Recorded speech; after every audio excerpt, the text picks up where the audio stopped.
Good morning students, myself Keerthika, Assistant Professor from Computer Science and Engineering Department. Today we are going to see the topic of deep dive into an SQL. So first of all we can discuss what is an SQL. SQL it is a structured query language. So it is the standard programming language which is used for managing and manipulating the data that is available in the database. First, initially, it was developed by the IBM Corporation in the year of 1970 by Bernard Chamberlain and Robert Boycott. First, initially, the SQL it is called as a SQL. So, the main purpose of this SQL, it is going to be playing a very backbone for the database developer and the data scientist. So, and the data analysis. For they can easily access the data and manage the data into the databases. And also, what are the manipulation operation that we can be performed under the SQL is, we can create the tables, we can also create the database, modification if you want we can be performed. So if you want to delete some data, we can easily perform. All the manipulation operation that we can be easily performed under the concept of a structured query language. Sometimes we call it as a declarative language. So what are the main features that what we are going for an SQL is? The first one is, it is a well-structured language. So here, all the data that we are going to be stored under the database in a form of a table, so that we can be easily retrieve the data. So that's why we call it as it is a well-defined structure. Second one is, it can be easily learned by everyone. And the third one is, whatever the information that we are stored under the database, we can be easily retrieved. And the third one is, we can easily manage the data without losing any code. And the last one is, all the companies, industries are using the database for managing their information. So before going to the SQL queries, here the SQL comes under the category of relational database management system. So the relational database management system is, all the relational database system will be consist of two or more objects. So each and every object we call it as a data. All the data here we are going to be stored only in the form of a tables. Okay, so each and every row of data we call it as a single record, and each and every column we call it as an attribute. So in this example table, so this table we are having an attribute as player ID, name, country and name. So these things we call it as an attributes. The attribute name, that is a column name that we are specified in the table, it should be a unique one.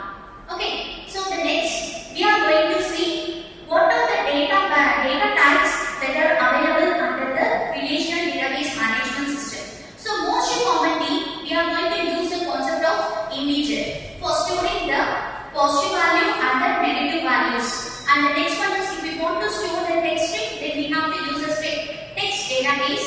And the next, if we want to store the data in our database, then we have to use the date data type. So when we are storing the date in the database, definitely it should be in the format of year, month and date. So if you want to store the real data, decimal values means, then you have to use the real database data type. And the next one is, if you want to store a character, single character, then you have to use it of a char. A char data type, it is a fixed length of the data type. If you want to change the length of a database, so then we have to choose the data type char. So these are the most common data types that we are going to be used here. So the next, we are going to see the command of SQL commands. What are the commands? Here we are having 5 different types of commands. The first one is data definition language. Under the data definition language, what are the commands we are having is, we are having a create, alter, truncate, draw and then read. So the next, under the data manipulation language, we are having a command insert, update and then read. The next, we are having a data query language, we are having a command select command. The fourth one is transaction control language. Under this command, we are having a save point, rollback and then commit. And the last, we are having a data control language. We are having a function of revoke and then grant. So first in this session, what we are going to discuss is we are going to discuss the data about the data definition language. So what are the commands? How we have to create it? So everything we are going to say it. First, initially, let us consider a table student. Under the student, we have been created the student attributes as student ID, student name, parent name, phone number, address, city, and date country. These are the attributes. For this table, so we have been inserted 5 rows of data.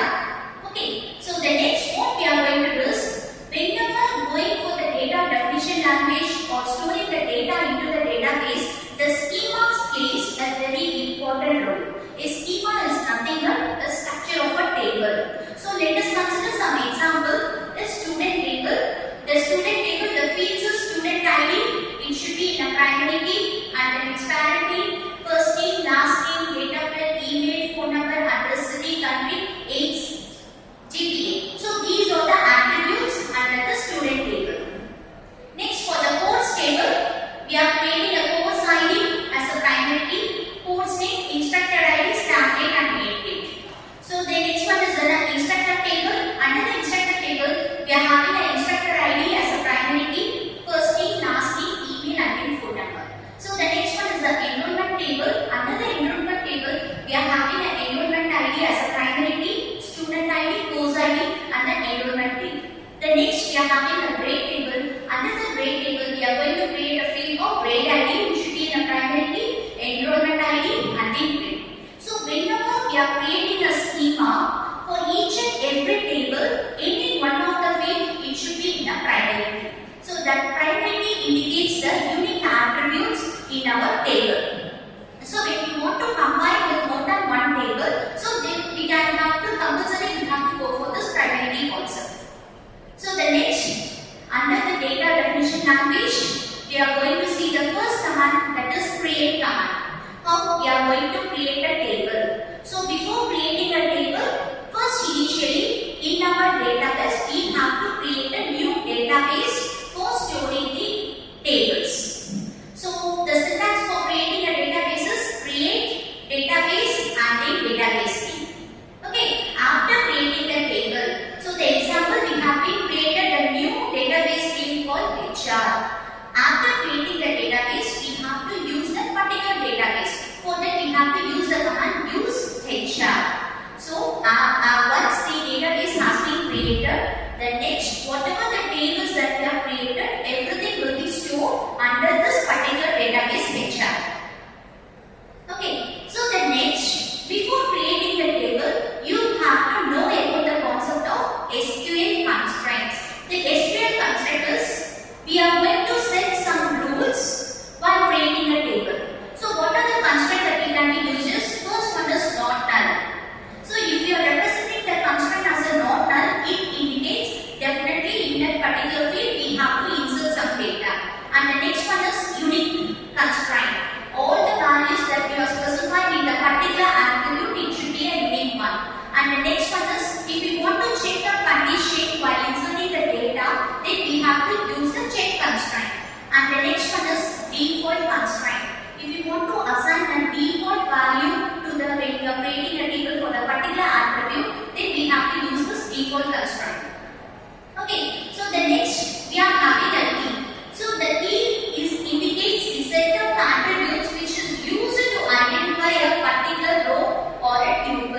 the table which it is going to be referred. So like that we have to be create the foreign key. So the next, the concept is, now we have been seeing how to use the foreign key and the primary key and the constraints. Based on that, we are going to create a table. The syntax for creating the table is create table name and column 1 data type, column 2 data type. Like that we are going to be specifying any number of data types. So now we are going to create a table for the employee. So what are the fields that we have to use is employee ID, the data type it is name. I am setting my employee ID as a primary key because the employee ID it is going to be a unique one. And the next one is the first name var of 50. Okay, and the last name var of 50. It is a variable length data type, so that if we want to change the length, we can easily change it. That's why we have to use it over the var. And the next one is email var of 100. And the next is department var of 50. So open parenthesis, close parenthesis, and the semicolon we have to give it. Okay, so based on understand often how we are going to create a table. Now we are going to write a query. So write a SQL query to create the student table with the specified attributes and the data type. So the student ID it should be a primary key, the first name, last name, email ID, address, city, country, age, and GD. So these are the fields. Now our student table name is create table student. The student ID it should be any primary key, the first name, last name, email, everything, address, everything we are specifying var of 100. And the next one is address, city, country also var of 50. The age it should belongs to the integer data type. And GD we will be getting a decimal point, so we have to use a decimal database and the fourth var of 50. So like this only we have to create a table. So the next command under the data definition language is an alter command. So once we have created the structure of the table, if we want to perform some changes in the structure, then we have to prefer this alter command. So under the alter command, what are the possible we can be performed? If we want to add a new column, we can easily add. If we want to drop that particular column, we have to use the alter table drop column. If you want to perform any modification in the data type or field name, so we have to prefer this modify column. If we want to change the rename the particular field name, then we have to use this rename column. So these are the options that are available under the alter command. I'll be showing an example. The syntax is alter table name. If I want to add a new column in the existing table, then I have to give it as add column name data type semicolon. If you want to delete the particular field from the existing table means you have to give it as alter table name drop column name semicolon. If you want to perform modification, then you have to give the command as alter table name modify column name what modification, what type of data type we have to be represent. And the last one is if you want to rename the particular column name, then you have to give it as alter table name rename to new table name. So these are the operations that we are having under the alter command. Now let us see an example. Okay, now we are going to add a new constraint. Already we have been created a field name called city. When the student is entering the city, we have to check whether the student belongs to the Mumbai or not. For that, what constraint we have to give it is alter table student add constraint and checking the condition. Check student check example check city double equal to Mumbai. So if the student is entering as a Mumbai, it will be accepted or it will be accepted. You will be getting an error. So the next one is if you want to drop that particular constraint is alter table student drop constraint. Our constraint name is student STU check example. We have to specify this constraint. Okay. The next if you want to add a new field name alter table name that is student and date of birth date. Okay. The next one is if you want to add a new phone number alter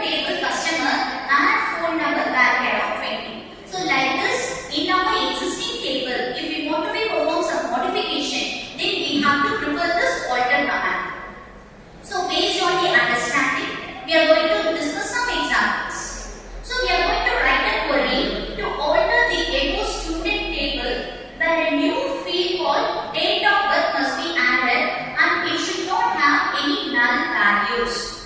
So we are going to create a new date of birth field. It should not accept the null values. So for that, how we have to write this? Alter table student and column. So the date of birth we are going to add it. So add column date of birth, year. It should not be null. So I am giving as not null. Okay, so like this we have to be created. The third command under the data definition language, that is the truncate command. So if you want to delete all the data that is available in the particular table means, then you have to prefer this truncate command.